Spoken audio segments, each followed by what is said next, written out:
So good to meet you, Prime Minister. It's a real pleasure to welcome you.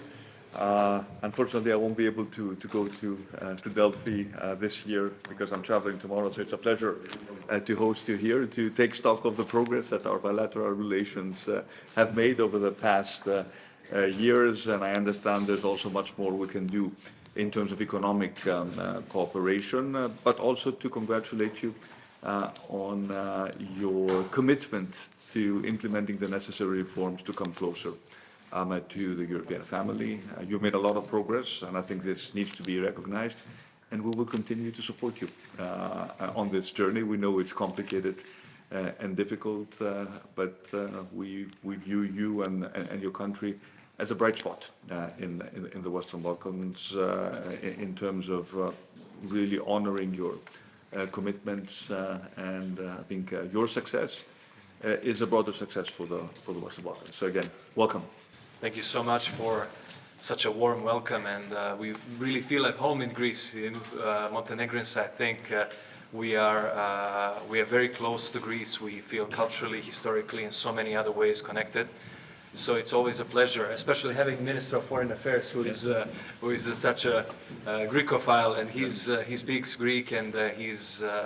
It's an exaggeration. So he's, you know, I made sure that the Minister of Foreign Affairs had to speak Greek to an extent. So that's one of the qualities we were looking in finding a Minister of Foreign Affairs. But in general, I'm really glad to be here.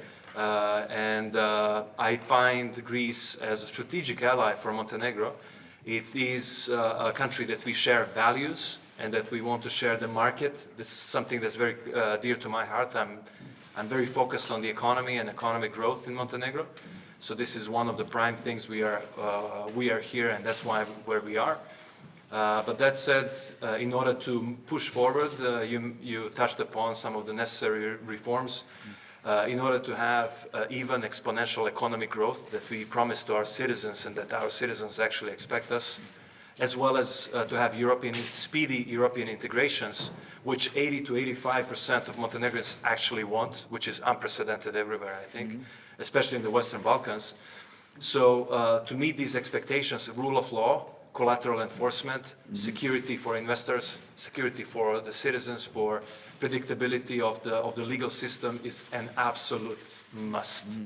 So fully aware of that, we have jumped in fighting like hard for these things that were missing in the past. I think Montenegro is a completely different country since December 23 or January 24 for a number of reforms that we can go through. We have had nominations in Judicial Council that we didn't have for 11 years. We were unable to change the judges, etc., etc. So in only 5 months, we tried to do as many reforms as possible for these two major goals, as I said, economy and European integrations.